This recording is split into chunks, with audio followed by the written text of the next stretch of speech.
By the time my son's flight landed back in Ottawa, the locks on the house had already been changed twice. The windows on the ground floor were boarded shut. The alarm code was new, and sitting in the December snow at the end of the driveway, in front of the home I had spent 31 years paying for, was a bright red Solge sign. He stood on the front walk in his beach shorts and a sun-bleached resort hoodie, dragging 2 oversized suitcases through the slush, and I watched every second of it from the screen of my laptop, sitting inside a hotel suite on Bank Street, drinking the first decent cup of coffee I'd had in weeks. He tried his key. He tried the back gate intercom. He tried calling my phone 4 times in a row. By the time the police cruiser rounded the corner, my son was on his knees in the snow, pounding on the siding with his fist, screaming at a building that no longer belonged to him. But before I tell you how we got there, I should tell you about the note on the refrigerator. I had been in Queensway Carleton Hospital for 3 nights following a knee replacement. Not an emergency, not a crisis, a scheduled procedure I had been planning for 6 months. My surgeon had been clear about what recovery looked like: limited mobility for 10 days, physiotherapy starting in week 2, no stairs for the first 4. My wife Shirley had passed from ovarian cancer 4 years earlier, so there was no one to drive me home. My son and his wife had been living with me since Shirley died. In the guest suite on the 2nd floor, with their 3 children spread across the 2 rooms beside it. I told myself it was because they wanted to keep me company, because they did not want me rattling around alone in a 4-bedroom house in Canada. I told myself that for 4 years. I believed it. The discharge paperwork was stamped December 23rd.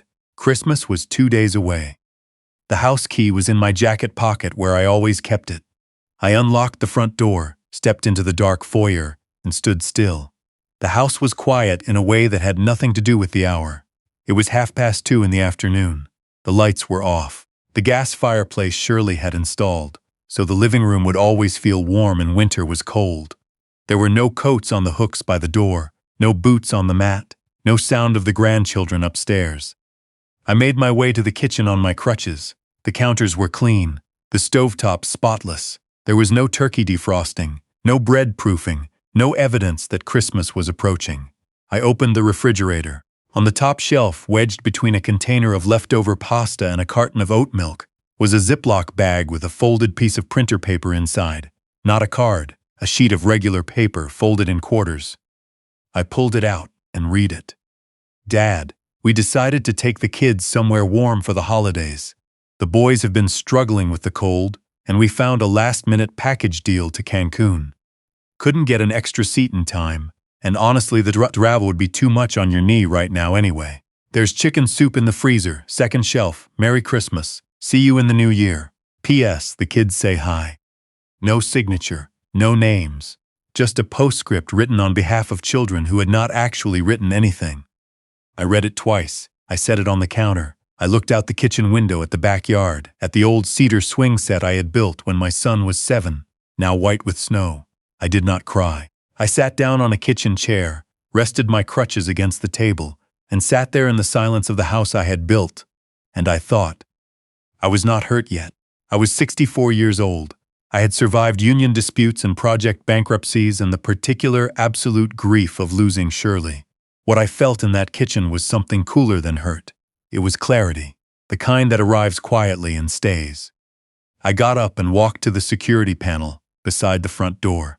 The system had been updated the previous spring. 4 exterior cameras, motion detection, 12-hour rolling archive. I rewound to 3 in the morning and pressed play. My son backing the SUV out of the garage at 3:17 a.m., his wife loading suitcases into the cargo space while wearing a down parka and airport sunglasses, indoors at 3 in the morning, in December.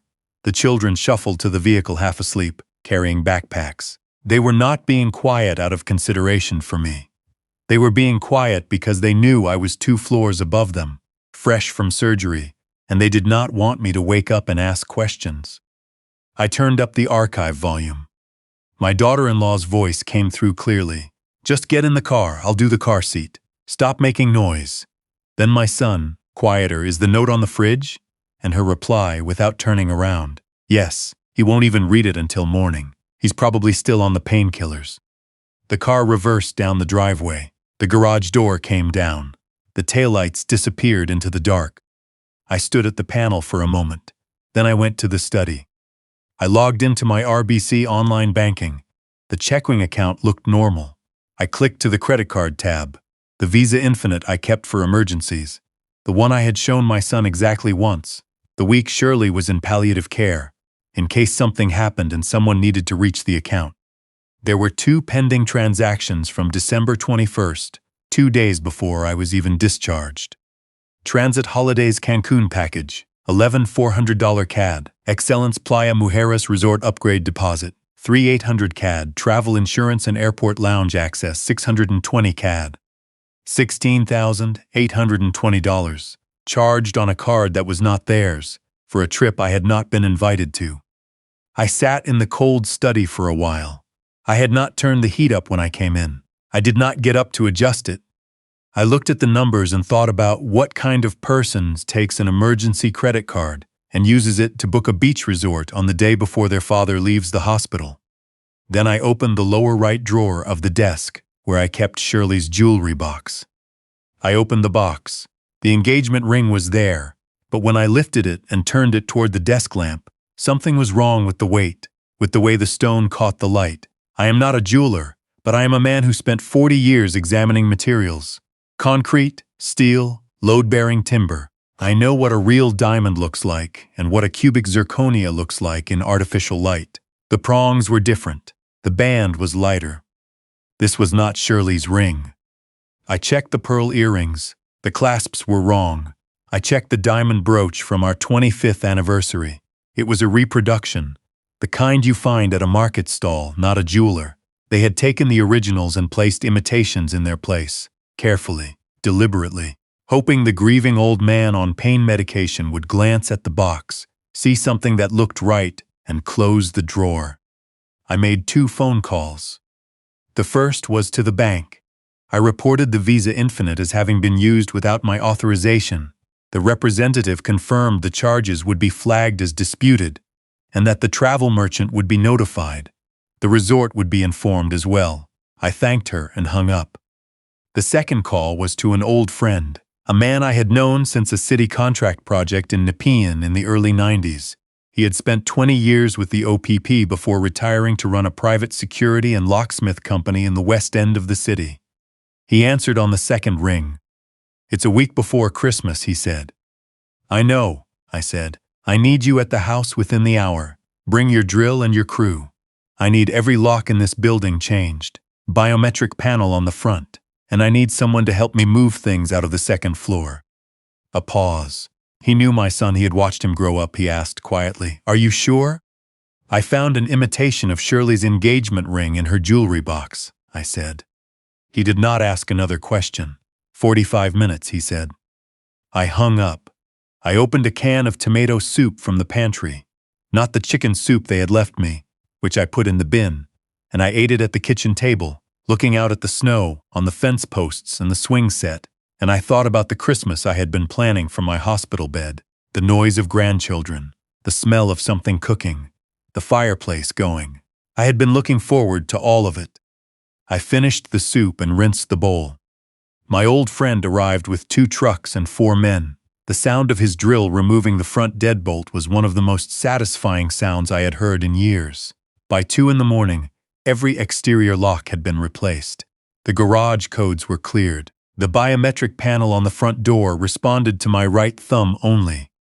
While his crew worked, I went upstairs to the suite my son and his wife had been living in for 4 years. In the closet, behind a row of dry cleaning bags, I found a manila accordion folder. It was not mine. I use filing cabinets. I opened it. Inside were photocopies of a home equity line of credit application. The property listed as collateral was my house.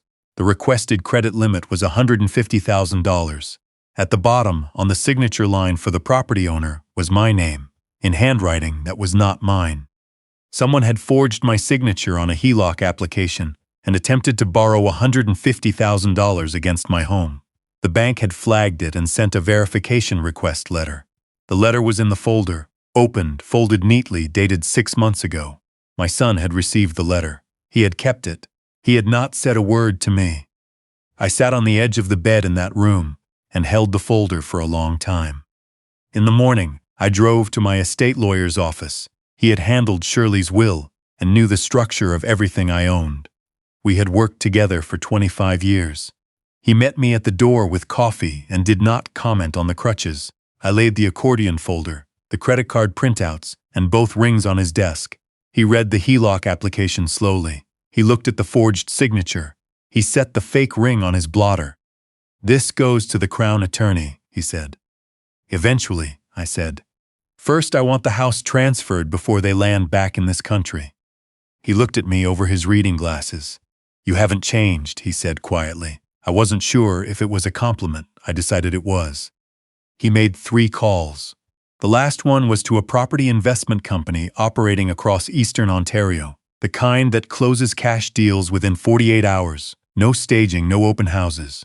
They offered $760,000 for a house that a standard listing would have moved for just over $1 million.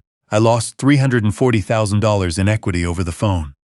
I signed the papers that afternoon. People flinch when I tell them the number.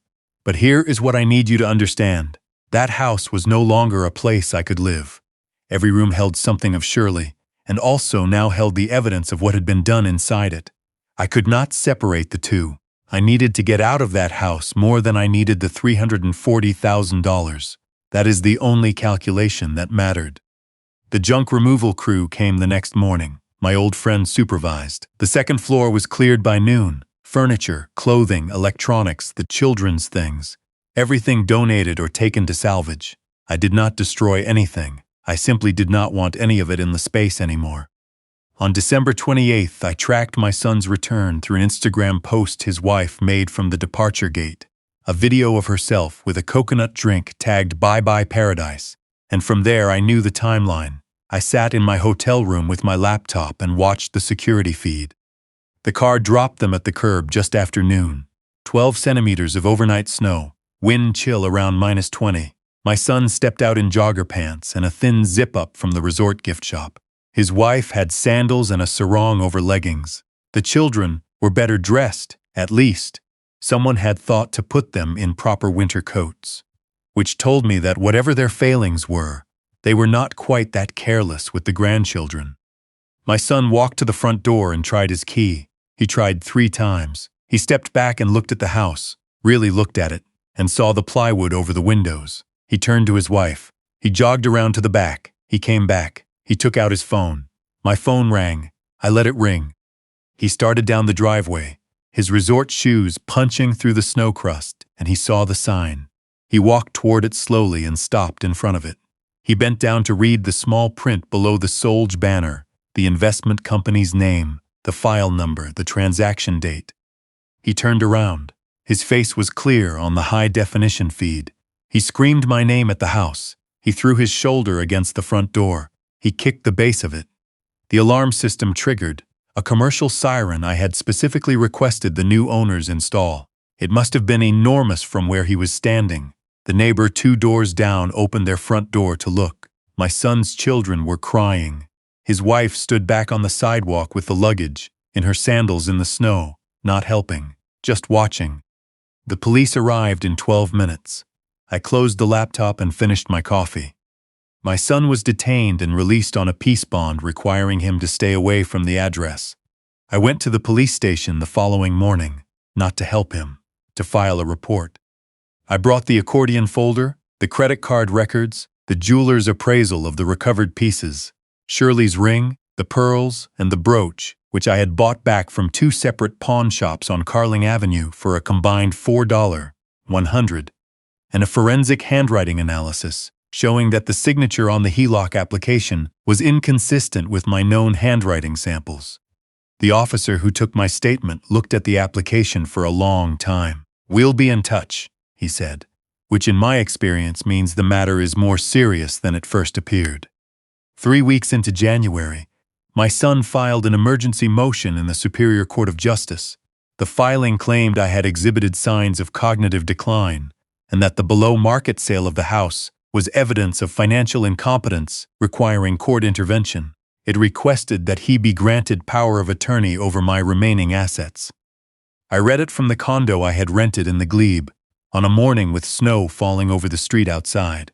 I read it all the way through. Then I called my lawyer and told him we had a court date to prepare for. The hearing was a Thursday. I wore the suit I had worn to Shirley's memorial because it was the suit I felt most like myself in.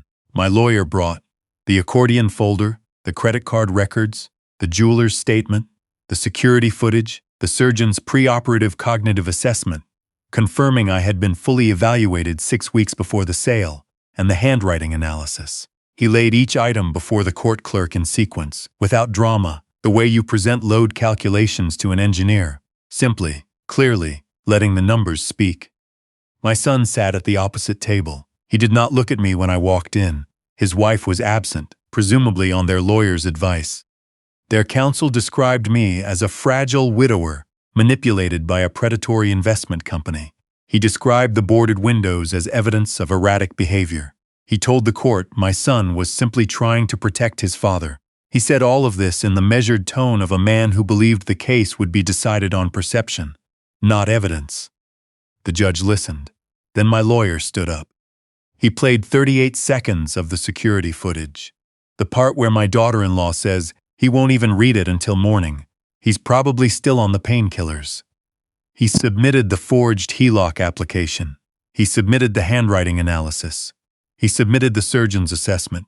He noted, in closing, that the property my son was so eager to protect had been used as collateral in a fraudulent credit application, that the emergency credit card had been accessed without authorization, and that the jewelry of the deceased Shirley, my wife, had been removed from her personal effects and replaced with cheap imitations while she and I had no way to notice. The judge looked at my son over her reading glasses and held his gaze for a long moment.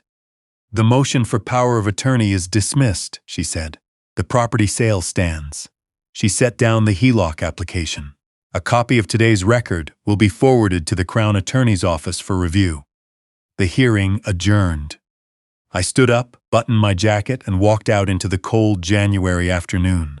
The Ottawa sky in deep winter is a particular pale blue, hard and clear, and very far away. I stood on the courthouse steps for a moment and breathed it in. That evening, I had dinner with my old friend and my lawyer at a restaurant near the Byward Market that Shirley and I had gone to for 30 years. I ordered the lamb. I had a glass of Malbec. My old friend told a long, specific story about a lockout job in Vanier that had gone wrong in ways neither of us could have predicted, and I laughed. Actually laughed, for the first time since before the surgery. There is something I have not told anyone until now. In the autumn before my knee procedure, while I was putting my affairs in order, I quietly opened 3 registered education savings plans, one for each of my grandchildren. I seeded each account with $8,000 of my own savings and set up monthly contributions. With the Canada Education Savings Grant compounding alongside the deposits, each account would grow into something that would matter by the time the children were old enough to need it. I set the accounts up with myself as subscriber and the grandchildren as beneficiaries. My son has no access to them. He has never known they exist. He never asked about RESPs, not once in 4 years, because he had always assumed that when the time came I would simply write a check and hand it over. Those accounts are still open. The contributions continue. When my grandchildren are ready for university or college or whatever life asks of them, the money will be there, not for their parents, for them. That is the part of this story that people miss when they hear the rest of it. They think it ended with the sold sign in the snow, or the courtroom, or the peace bond. It did not. It ended on a February evening when I stood at the window of the condo and watched the lights along the Rideau Canal below, the skating season full swing, families out in the dark, and thought about Shirley. Thought about what she would say if she could see the jewelry box now. The real ring back in it, sitting on the dresser in a home that was entirely mine. She was never a woman who said, "I told you so." But she was a woman who built structures carefully, who thought about the future of the people she loved, who set things up so they would hold. I am, it turns out, the same kind of person. You cannot love someone into being trustworthy. You cannot pay for another person's character. I tried to do both for decades, and what I received in return was a note in a Ziploc bag and a fake diamond in a velvet box. What I have now is a warm apartment, a view of the river, and the knowledge that I chose, finally, and without apology, to be as careful with my own future as I should have been all along.